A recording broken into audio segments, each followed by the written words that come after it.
de baliser le terrain en vue de réaliser les rêves de nos populations. Vous savez que le Mali et le Burkina Faso, physiquement, partagent la plus longue frontière, près de 1300 km. Culturellement, c'est le même peuple.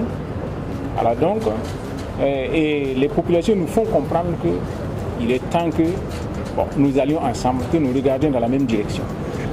Donc tout le temps que nous avons passé à discuter, c'est voir comment nous pouvons poser des jalons pour la fédération des deux pays, des deux peuples. Disons que les peuples sont déjà fédérés, mais ce sont les artifices administratifs et politiques qui les séparent.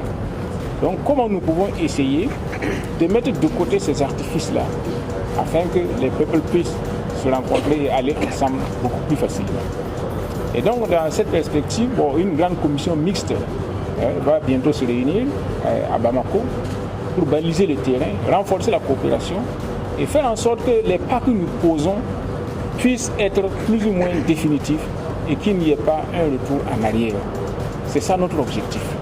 Que pendant le temps des transitions au Mali et au Burkina Faso, nous fassions comprendre à nos peuples et au monde entier que désormais nous regardons dans la même direction et de sorte que, quels que soient les pouvoirs qui vont venir, ils ne puissent pas défaire tout ce que nous aurons posé comme jalon dans le sens de la rencontre entre les deux peuples. Alors donc, c'est pour être clair, nous sommes engagés, n'est-ce pas, dans la fédération de nos deux pays. Et nos chefs d'État, ils nous ont donné ces instructions, sont dans la même dynamique. Donc voilà pourquoi nous avons rencontré notre chef d'État pour lui faire part de la synthèse de nos travaux, en attendant que mon homologue, le docteur Maïga, aille le faire aussi au président Goïta, qui d'ailleurs est permanent en concertation avec son homologue burkinabé, le président Traoré. Donc voilà la raison de notre rencontre de cet après-midi.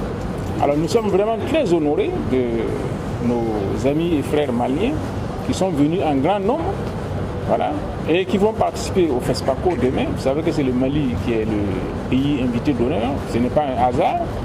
Voilà. Et donc nous leur souhaitons un bon séjour ici, un bon retour à Bamako, et une fois à Bamako, qu'ils se préparent le terrain parce que nous viendrons là-bas aussi incessamment.